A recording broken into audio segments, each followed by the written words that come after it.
Hello, my dearest. How you guys doing today? This is Rosalinda, your favorite fire inspector. Happy Thursday. And remember, fire prevention is self-protection.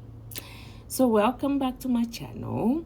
And you guys know that my channel is all about fire prevention, anything related to fire. And for my ladies and gentlemen who want to become firefighters or fire prevention inspectors, this is your girl. Okay, and also we're not going to stop there. We're going to talk about lifestyle, cooking, Spain, Equatorial Guinea.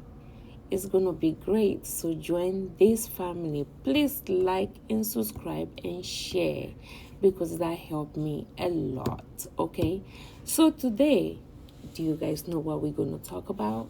Well, we're going to talk about, we're going to dive basically into 6 cultural and ritual fires around the world.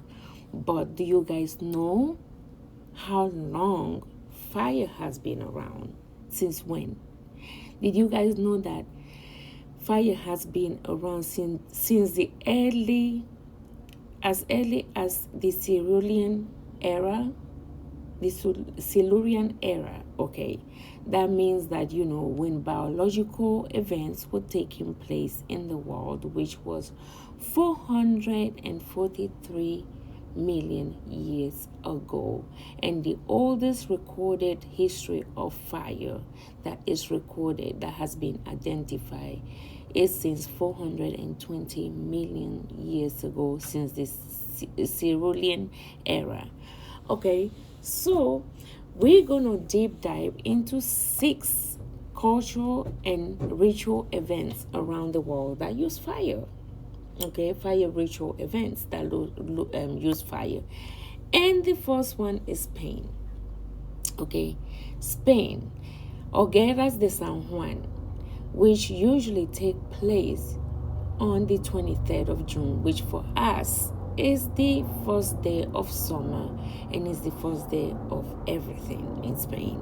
Okay, and most places around the world. So we call it the Verbena de San Juan, which happen on the 23rd of June every year. So they have this bonfire night, right? All night long, all the way through the 24th, the following day, you know, and it's when they have light by the sea. They burn fires all the night, and then it's supposed to clean it's supposed to clean you from all the bad luck that may be, you know, bad eye, you know, that they have given you throughout the years. So people will jump above the flame, you know, across the flame to cleanse and to wish for the next prosperity. Okay, which for us will be another year starting at that point. Okay, so that has been going on in Spain for centuries, mostly in Alicante, but we have been celebrating it all around Spain. And also it's a very special day, the 23rd of June, when you also can ask your other madrinas, which will be, you know, your fairy godmothers, you know, if you have one, right? You'll be asking for a wish, and your wish supposed to come through. Okay, so it's a very, very special night in Spain, you know. And then we're going to talk about the second one, which is the Diwali. The Diwali, which happened in India, is the festival of light, right? So they actually light oil lamps, okay, that symbolizes light over darkness.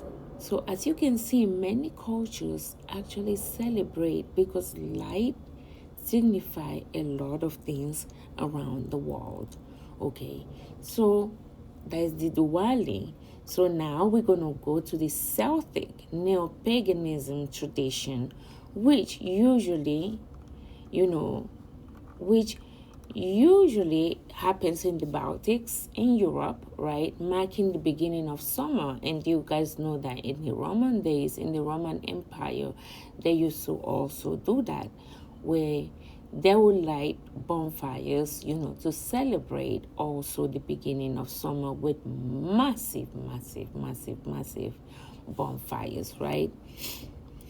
So, they celebrate the summer and also of crops, right? So you have spring and summer where, new crops happen, newborns of animals actually happen, and babies are born during that time a lot. All right. And then the Japanese Obon festival, right? The Obon festival is a Buddhism festival. Small floating lanterns, which that to take the negative energies away, are sent down the river, for the afterlife. They celebrate our ancestors, our ancestors, right? Which we tend to do that also in Equatorial Guinea.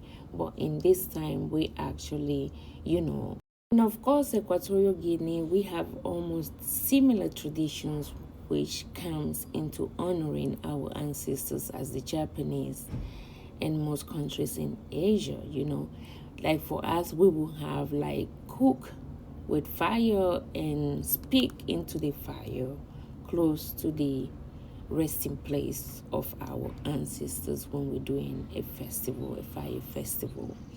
Okay, and now in Kyoto, the Gozan Fire Festival also is a light massive kanji on mountains that symbolize this departure, the spirit's departure to the next world. Okay, the Zoroastrian fire, which happened in Iran, in India, also in Parsi, right?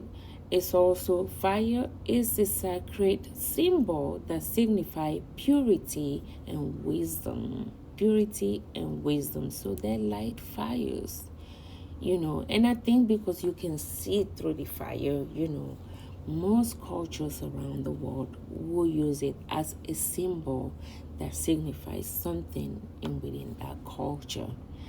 Okay, so as you guys can see, it has been used very, very constantly all around the world. And the Vikings, as you guys know, back in the days, when the people had died or they have been, they die, when they're going to bury them, they didn't bury them, under the ground. What they did, they put them in a bed or in a wooden mat, okay, and they put their body on top of that mat, and then they light it, and they let it go with the water. So there's many and throughout all history, fire has symbolized many things, many things for different cultures. Well, please like and share, okay, because it helps a lot, and subscribe. You guys have a very, very wonderful day, and see you here tomorrow. Thank you.